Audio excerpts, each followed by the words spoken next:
But what I'll do is I'll just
How's it?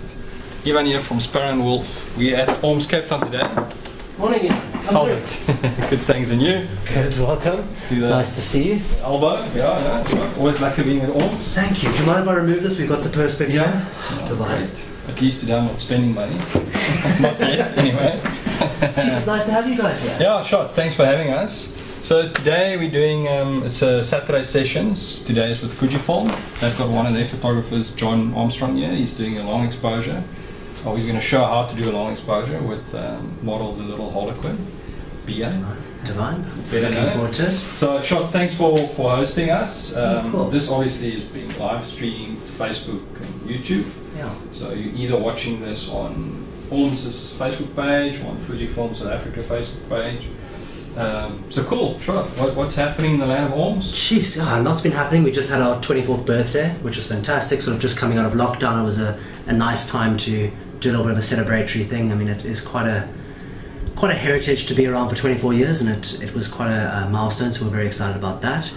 And yeah, we're starting to get back up on our feet, which is so fantastic. It's been a rocky couple of months, but it's been a great sort of platform for us to sort of step back and have a look at the whole business holistically, and we've changed a lot of things, and I think we're a lot more streamlined now, and we're ready to go back into season, and we're starting to see people coming back in, and yeah, we're very, very excited. I think the rest of 2020 should be a good run.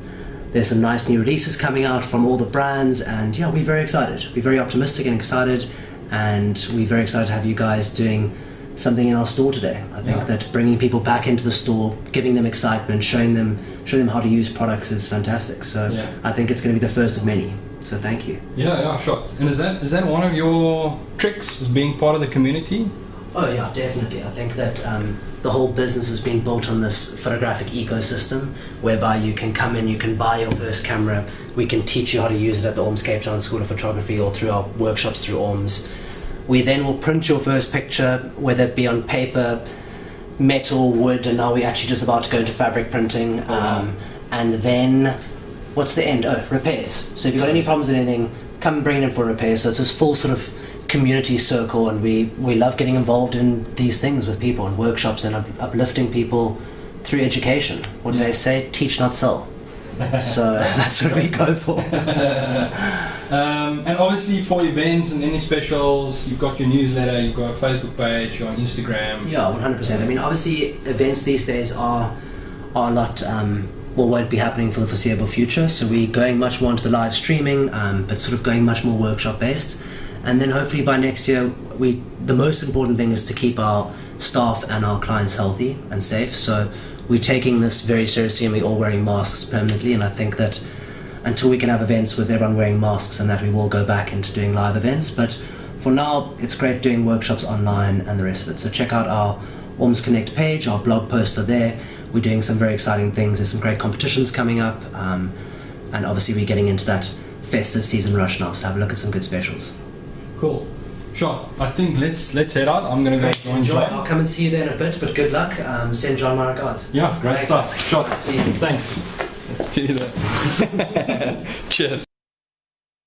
Everyone, thanks so much for joining me. I'm John Armstrong. I'm with Bia, who's with me today. She's modeling for me today. Thanks so much for joining us, Bia. It's an absolute pleasure. She's got dressed up in some, I think, what is it called? Grunge. Yeah. We've got some grunge outfit going on here. But what we're going to be doing is a small studio setup, very, very basic. I'm using a one light, which I do a lot of one light work anyway. And I'll be using the Fujifilm X-T4. So let me just run through what my idea is. It's a long exposure flash shot. I'm sure many of you know about these type of shots.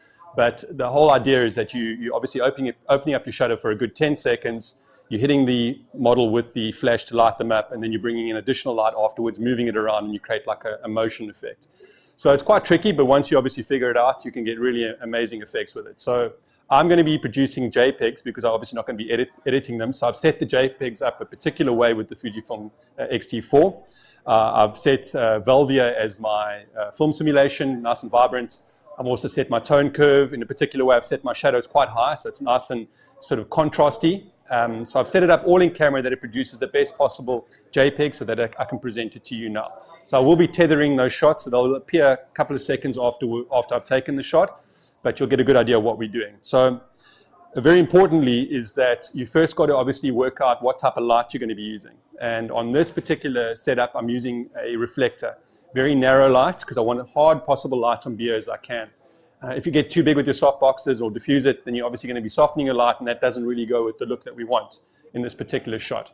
So yeah, so I'm using a small reflector, quite harsh. The power is going to be up because of the type of shot that I'm doing, and because there's a lot of ambient light in Orms at the moment coming through, I've got to cut that out totally, and it's quite a small room. So I will be turning off the lights at some stage, but I've obviously had to shut my aperture down quite fast. So I'm shooting at f/16, which is as close down as this particular lens can go. This is the 35 1.4 shot at f/16. I'm shooting at the base raw ISO of 160. So I'm shutting out as much light as I possibly can. To go any further than that, you would have to use ND filters, but it actually works out perfectly for what we have.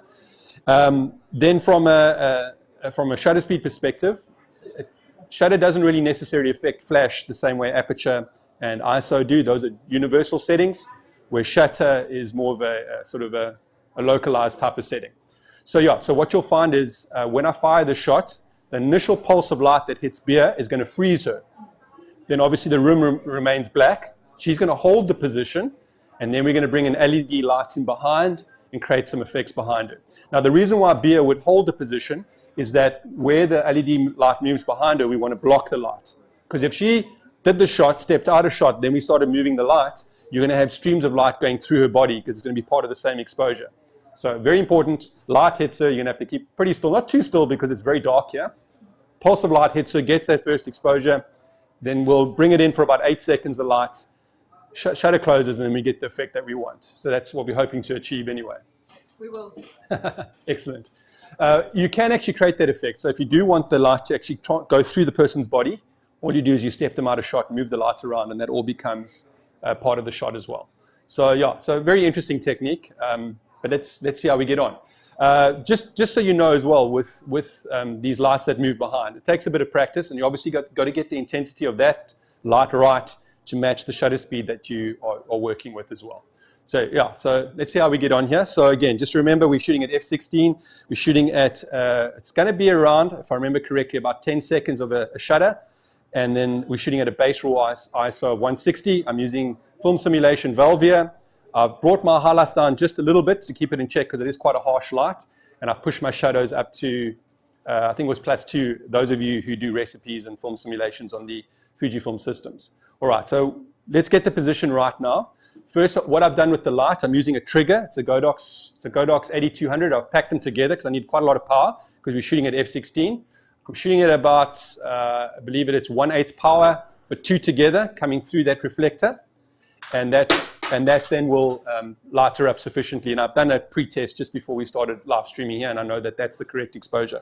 That will trigger first. Also, another technique, just so you know, you can get what's called front curtain sync or rear curtain sync. You're going to be using front curtain sync. Now, what that does is if you've got a long exposure, like 20 seconds, you can either have the flash firing at the start of that 20 seconds, or you can have the flash firing at the end of that 20 seconds. Those are 2 different effects. So if you can imagine, we start with that light behind Bea, then obviously the flash fires at the end. It'll be very difficult for Bea to guess when that flash is going to fire, especially if we do some movement. If she flicks her hair, rather do it front curtain sync, but just experiment because you can get really cool effects for doing rear curtain sync, and that can all be set up in menu as well. All right, so as I said, reflectors on. We're shooting at 1/8 power for both of the power packs.